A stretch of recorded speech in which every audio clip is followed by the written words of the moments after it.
Estudo sobre o Evangelho de Lucas, parte 51, dia 10 de setembro de 2023. Lucas, capítulo 9, do versículo 1 ao 6. E convocando seus 12 discípulos, deu-lhes em virtude poder sobre todos os demônios para curarem enfermidades. E enviou-os a pregar o reino de Deus e a curar os enfermos. E disse-lhes: nada leveis convosco para o caminho, nem bordões, nem alforjes, nem pão, nem dinheiro, nem tenhais 2 túnicas. E em qualquer casa em que entrardes, ficai ali, e de lá saireis. E se em qualquer cidade vos não receberem, saindo-vos dali, sacudi o pó dos vossos pés em testemunho contra eles. E saindo eles, percorreram todas as aldeias, anunciando o Evangelho e fazendo curas por toda parte. Lucas 9, 1 a 6. Esses versículos contêm as instruções de nosso Senhor Jesus a seus 12 apóstolos, quando ele os enviou pela primeira vez para pregar o Evangelho. A passagem é uma que lança muita luz sobre o trabalho dos ministros cristãos em todas as épocas. Sem dúvida, o poder milagroso que os apóstolos possuíam tornou sua posição muito diferente da de qualquer outro corpo de homens na igreja. Sem dúvida, em muitos aspectos, eles ficaram sozinhos e não tiveram sucessores. No entanto, as palavras de nosso Senhor neste lugar não devem ser confinadas inteiramente aos apóstolos. Eles contêm profunda sabedoria para professores e pregadores cristãos para sempre.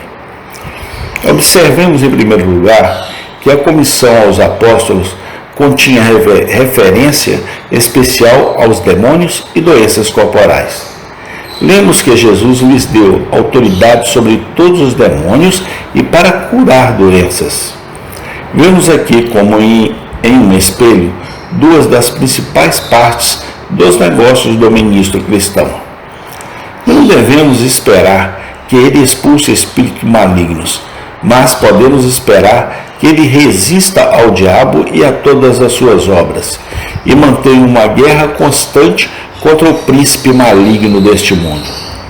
Não devemos esperar que ele faça curas milagrosas, mas podemos esperar que ele tenha um interesse especial por todas as pessoas doentes.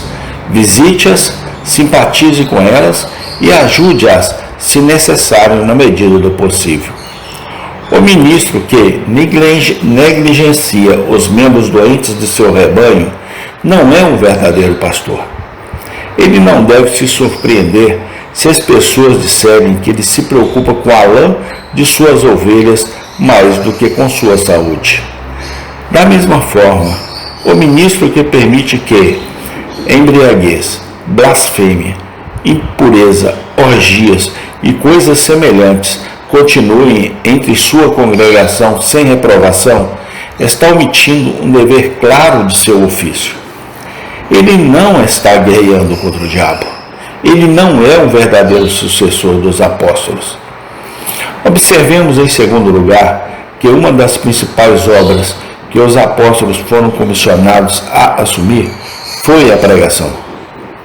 Lemos que o nosso Senhor os enviou a pregar o reino de Deus e que eles passaram pelas cidades pregando o Evangelho.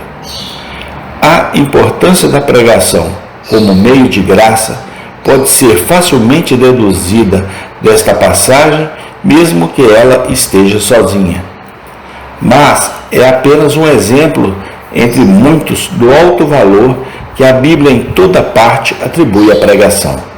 É de fato o instrumento escolhido por Deus para fazer o bem às almas. Por ela, os pecadores são convertidos, os inquiridores são conduzidos e os santos são edificados.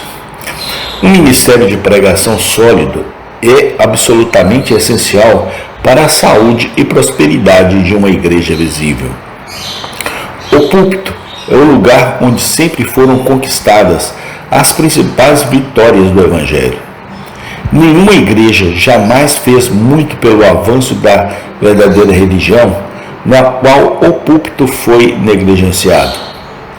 será que saberíamos se um ministro é um homem verdadeiramente apostólico? Se ele for, então ele dará o melhor de sua atenção aos seus sermões. Ele trabalhará e orará para se tornar sua pregação eficaz e dirá à sua congregação que procura pregar para obter os principais resultados nas almas. O ministro que exalta os sacramentos ou rituais da igreja acima da pregação pode ser ministro zeloso, sério, consciencioso e respeitável, mas seu zelo não é de acordo com o conhecimento. Ele não é um seguidor dos apóstolos. Observemos em terceiro lugar que nosso Senhor encarrega seus apóstolos, quando os envia, a estudar a simplicidade dos hábitos e o contentamento com as coisas que eles têm. Ele lhes ordena: não levem nada para a viagem, nem cajado, nem bolsa, nem pão, nem dinheiro, nem túnica extra. Qualquer que seja a casa em que entrarem, fiquem lá até saírem daquela cidade. Em parte, essas instruções se aplicam apenas a um período peculiar. Mas, em parte, essas instruções contêm uma lição para todos os tempos. O espírito desses versículos deve ser lembrados por todos os ministros do Evangelho. A ideia principal que as palavras transmitem é uma advertência contra o mundanismo e os hábitos luxuosos. Bem seria para o mundo e a igreja se o aviso tivesse sido mais cuidadosamente atendido. De nenhuma parte o cristianismo recebeu tanto dano como das mãos de seus próprios ministros. Em nenhum ponto seus ministros erraram tanto e com tanta frequência como na questão do mundanismo pessoal e do luxo da vida. Eles destruíram muitas vezes, por suas vidas diárias, todo o trabalho de seus lábios. Eles deram ocasião aos inimigos da religião para dizer que amam o conforto, o dinheiro e as coisas terrenas muito mais do que as almas. De tais ministros, oremos diariamente para que a igreja seja libertada. Eles são uma pedra de tropeço viva no caminho para o céu. Eles são ajudantes da causa do diabo e não de Deus. O pregador cujas afeições estão voltadas para o dinheiro, elegância, banquetes e busca de prazeres, claramente errou sua vocação. Ele se esqueceu das instruções de seu mestre. Ele não é um homem apostólico. Observemos, por fim, que nosso Senhor prepara seus discípulos para encontrar incredulidade e impenitência naqueles a quem eles pregaram. Ele fala daqueles que não os receberão, como a classe que eles devem esperar ver. Ele lhes diz como se comportar quando não recebido, como se fosse um estado de coisas ao qual eles devem se decidir. Todos os ministros do Evangelho fariam bem em ler atentamente esta parte das instruções de nosso Senhor. Todos os missionários, visitantes do distrito e professores da escola dominical fariam bem em colocar isso no coração. Não sejam derrubados se o seu trabalho parecer em vão e seu trabalho sem lucro.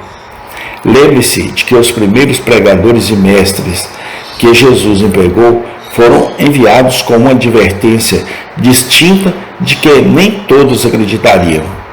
Deixe-os trabalhar com paciência e semear a boa semente sem desfalecer. Os deveres são deles, mas os resultados são de Deus. Os apóstolos podem plantar e regar, mas somente o Espírito Santo pode dar vida espiritual.